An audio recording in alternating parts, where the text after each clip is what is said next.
estamos en comunicación telefónica con Carolina Heidenheim, directora de comunicación de Médicos Sin Fronteras, para hablar un poquitito sobre lo que hacen, sobre la tarea que están realizando en distintos puntos del país en conflicto, por supuesto. Carolina, muy buenos días, bienvenida y gracias por comunicarte con nosotros a Mañana Federal. Buenos días, y no al contrario, gracias por tenernos en el programa. Bueno, aquí estamos junto a Paula Negrete, Fernando Brisolía, Silvina Presta es mi nombre. Queremos conocer un poquitito más a fondo sobre esta organización que trabaja asistiendo a los que más lo necesitan y cómo lo hacen. Contanos un poquito. Sí, con mucho gusto.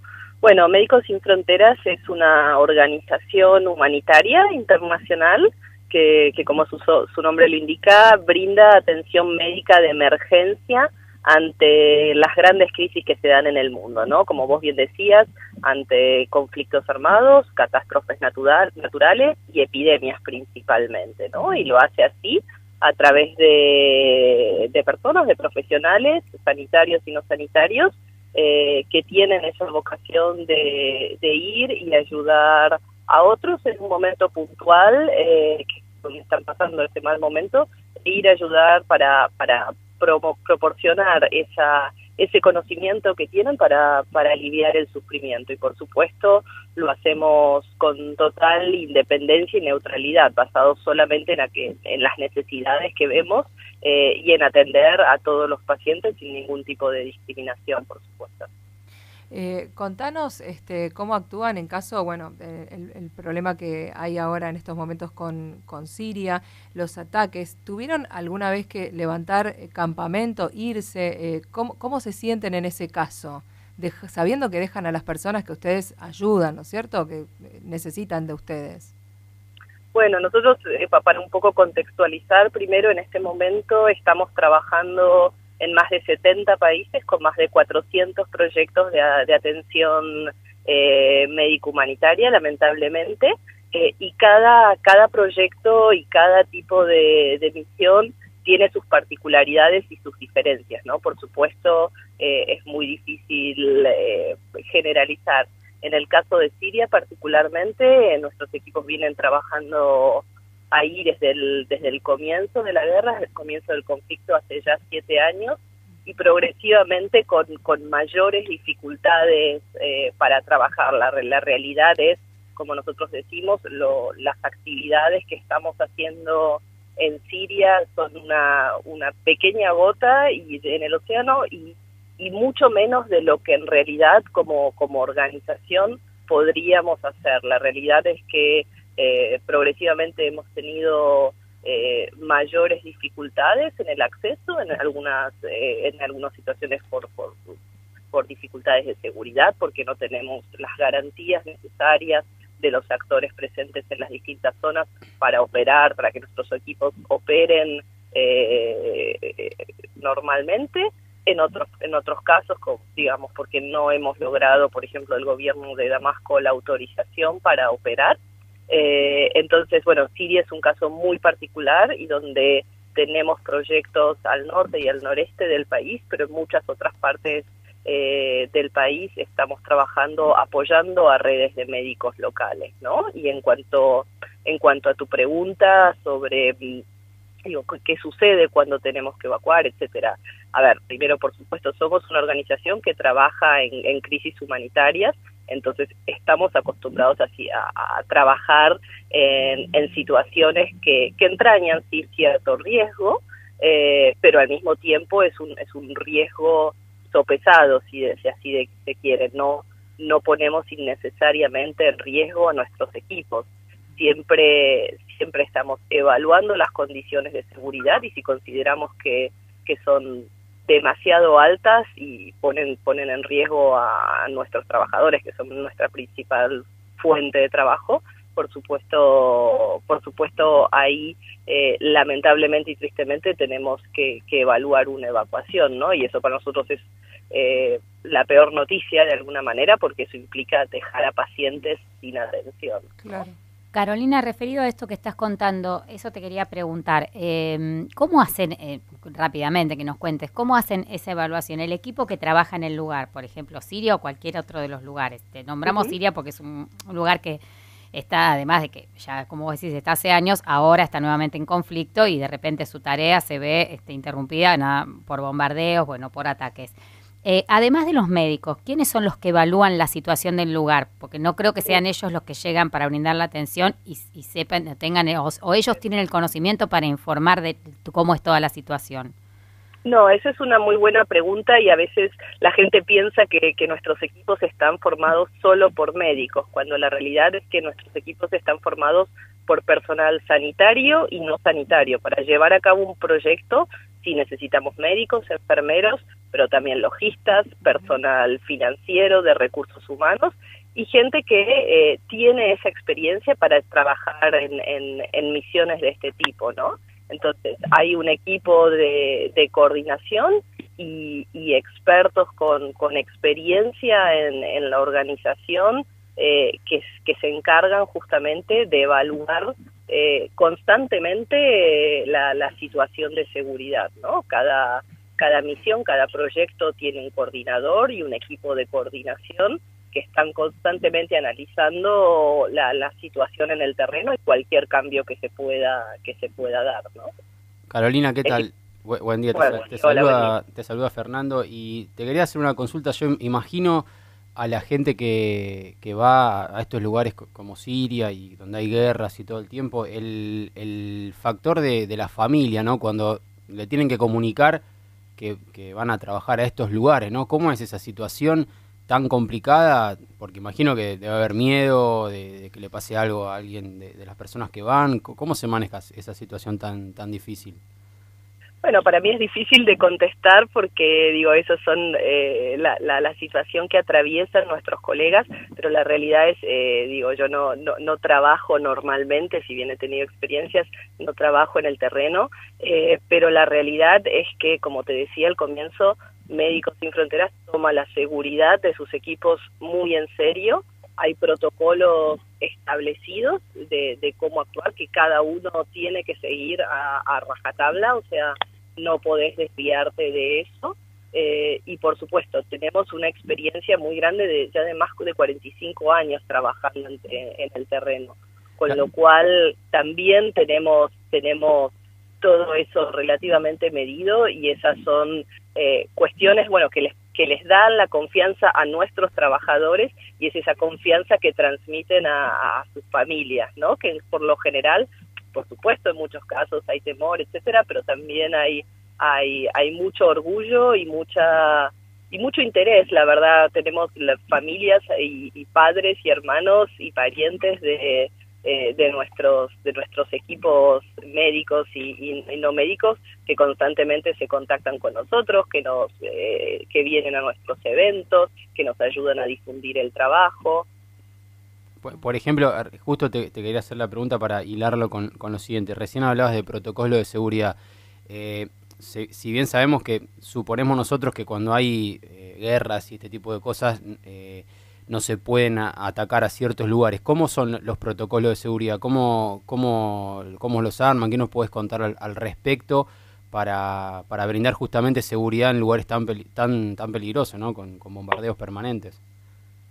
Sí, a ver, nosotros también tener en cuenta, nuestros equipos no trabajan en la línea de frente o bajo los bombardeos, evidentemente. Nosotros estamos más retirados, o si hay bombardeos nos alejamos o no estamos en esa zona. No es que, como te decía, cuidamos mucho la seguridad de nuestros equipos. En relación a los protocolos de seguridad, como te decía, estos protocolos están establecidos específicamente para cada contexto y atendiendo a cada contexto específico, por lo cual no te puedo generalizar en un protocolo en general y también, como entenderás, justamente por ser cuidadoso en cómo nos manejamos, etcétera, no es información que podemos compartir ampliamente. Lo que te puedo decir es si, nuestra principal seguridad está dada por el hecho de que todos los actores presentes en un determinado lugar donde actuamos, sepan quiénes somos y qué estamos ahí para hacer, que es exclusivamente brindar atención médica con total neutralidad y atendiendo a todos por igual. Entonces hay un trabajo muy fuerte de diálogo con todos los que están en una determinada zona, y eso me refiero a desde la comunidad, actores armados, autoridades, todos los que están allí, para que sepan quiénes somos y qué hacemos. Nosotros no nos manejamos con ningún tipo de guardia armada en nuestros proyectos, y es justamente este conocimiento y esta confianza en quiénes somos y qué venimos a hacer sin ninguna agenda detrás, lo que nos permite muchas veces actuar y estar en muchos de estos lugares donde otros no pueden acceder. Carolina, ¿y cómo llegan los médicos a ustedes? Bueno, los médicos que quieren participar, digamos, ¿no? Sí. De muchas maneras. A veces es un proceso largo donde evidentemente es una decisión de vida, si se quiere, el trabajar con Médicos Sin Fronteras, con lo cual algunos se enteran a través de eventos, de los medios, y empiezan a averiguar, a entender un poco más de qué se trata, y otros lo hacen muy rápidamente, encontraron el lugar donde quieren actuar. Básicamente, aquellos que están interesados, el primer paso es entrar a la página web, ver los perfiles y los requisitos que se requieren para trabajar con Médicos Sin Fronteras. Importante, como decía antes, no solo son perfiles médicos o sanitarios, también reclutamos profesionales de recursos humanos, financieros, logistas, que son sumamente importantes en los proyectos en los que trabajamos.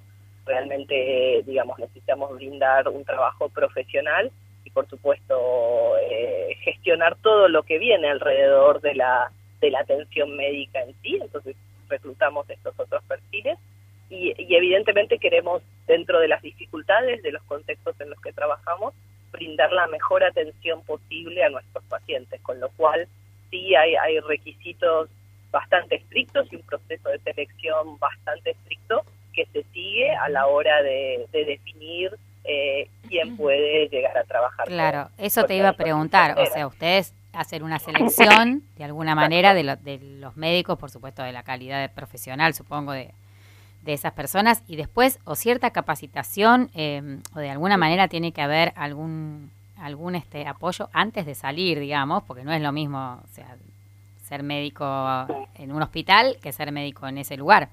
Entonces, sí, quizás uno se acerca con su voluntad y todos sus conocimientos de medicina, pero todo lo demás ya está pensado, por supuesto, por ustedes. Más o menos, ¿en cuánto tiempo se capacitan, digamos, en esa área? Sí, a ver, en realidad, parte de los requisitos, en el caso especialmente de profesionales médicos, es que sean profesionales recibidos, por supuesto, con 2 años de experiencia, o sea, no van a terreno a aprender, sino que van a terreno a brindar esa experiencia y ese conocimiento, por supuesto idiomas, y sí, como vos bien decís, hay todo un proceso. Por un lado, Médicos Sin Fronteras tiene desarrollados protocolos médicos y guías médicas de cómo manejar las distintas situaciones, las distintas enfermedades, etcétera. Entonces eso evidentemente es algo que los equipos tienen que estar familiarizados una vez que salen a terreno. Sí, una vez que resultan seleccionados, se los invita a participar de un curso de preparación que tiene algunas semanas, que es una suerte de curso introductorio a la organización, y tiene una primera parte más general para todos por igual, y luego una segunda parte donde ya sí se dividen de acuerdo al perfil, y es algo más específico, una capacitación más específica asociada a su área de formación, ¿no? Y de experiencia. Y bueno, por supuesto, una cosa importante, a ver, vos mencionabas, sí, se toma muy en cuenta la experiencia y las capacidades profesionales de las personas que reclutamos, pero también ciertas características personales y profesionales, como veníamos hablando, ¿no? No son contextos fáciles, también muchas veces las personas, como te decía, están obligadas a vivir juntas con gente de diferentes culturas, de diferentes contextos por largos periodos de tiempo donde no pueden ver a sus familias. Entonces, bueno, se toman en cuenta también estas cuestiones ya más personales de flexibilidad, claro, de adaptabilidad a esa hora. Y eso también, por supuesto, no es que una vez que una persona sale a terreno, sale a trabajar un proyecto, ya queda solo, ¿no? Evidentemente también hay un seguimiento y un acompañamiento, y si se requiere un apoyo psicológico, claro, durante todo el proceso, ¿no? Por supuesto. Y hablando justamente de este tema, ¿hay algún sistema que ustedes tengan de rotación? O sea, me refiero a un lugar donde hay que estar mucho tiempo, años, como puede ser Siria o, bueno, evidentemente muchísimos otros lugares del mundo. ¿Ellos son los que deciden, bueno, necesito volver, salir, cambiar, no sé? ¿O hay algún sistema por el cual ustedes de vez en cuando los saquen de ese lugar, los no sé cómo explicártelo, digamos, le hagan como una especie de impas o de descanso en su tarea? O si ellos se sienten conformes allí, los dejan el tiempo indefinido. No, eso está definido de antemano. Las misiones de cada persona tienen un tiempo determinado de estancia. Una primera misión, por ejemplo, sí, por lo general se pide un periodo largo de 9 meses a un año, que también que puede ser en una sola misión o dividido en varias misiones. Después a medida que uno va trabajando más con Médicos Sin Fronteras y haciendo su trayectoria ahí, hay proyectos que quizás son más largos. Para un coordinador de un proyecto, por ejemplo, puede estar algunos años, pero sí, por supuesto, esto está definido, el periodo de duración de la misión se define de antemano y hay todo un proceso de rotación y por eso seguimos reclutando gente, ¿no? Carolina, también, sí, perdón. No, te decía solamente también, bueno, evidentemente la gente también tiene, si son misiones largas, hay establecidos momentos y periodos de descanso, y hay cierto tipo de misiones o de perfiles específicos donde se hacen misiones más cortas por la carga de trabajo. Por ejemplo, un cirujano o un anestesiólogo que normalmente va a trabajar en un contexto de guerra, atendiendo heridos de guerra, con lo cual es un trabajo muy intenso de muchas cirugías, muchas operaciones. Por lo general son misiones mucho más cortas, de 2 meses, 3 meses, porque realmente es una carga de trabajo muy fuerte y no podría hacer bien su trabajo sin descanso por más tiempo. Claro. No solo doctores, sino ustedes trabajan en guerras y además en epidemias, en desplazamientos, migraciones, desastres naturales. Sí. Ustedes recepcionan todo tipo de profesionales, porque estoy viendo que hace poquito fue el Día Internacional del Chagas, hicieron una campaña muy buena con varios países que integraron esta campaña de sensibilización para prevenir el mal. ¿Cómo se organizan a nivel mundial para hacer una campaña así de prevención con varios países? Sí, a ver, primero en tu pregunta, o sea, tenemos sí perfiles determinados que reclutamos, pero sí, como vos decís, trabajamos en distintos contextos, entonces también desde médicos generalistas hasta obstetras, hasta infectólogos, hay otros perfiles que reclutamos para otro tipo de proyectos, ¿no? Y bueno, y en cuanto a tu consulta, bueno, en este momento hay además de los lugares donde tenemos proyectos, tenemos más de 20 oficinas de representación en todo el mundo, cuyo trabajo es básicamente apoyar a estas operaciones a través del reclutamiento de profesionales, del desarrollo de recursos para financiar los proyectos y a través del dar testimonio de lo que está sucediendo, ¿no?, en los lugares en los que trabajamos. Y la verdad que estamos muy en contacto, comunicados todo el tiempo, y compartimos obviamente la información y tratamos de coordinar los mensajes, obviamente que vienen desde el terreno, desde nuestros equipos en el terreno, por supuesto, para tratar de tener una voz más fuerte, ¿no? Carolina, muchísimas gracias por este contacto. La página web para los que quieran colaborar es www.msf.org.ar. Que tengas un excelente día. Muchísimas gracias a ustedes por tenerme en el programa.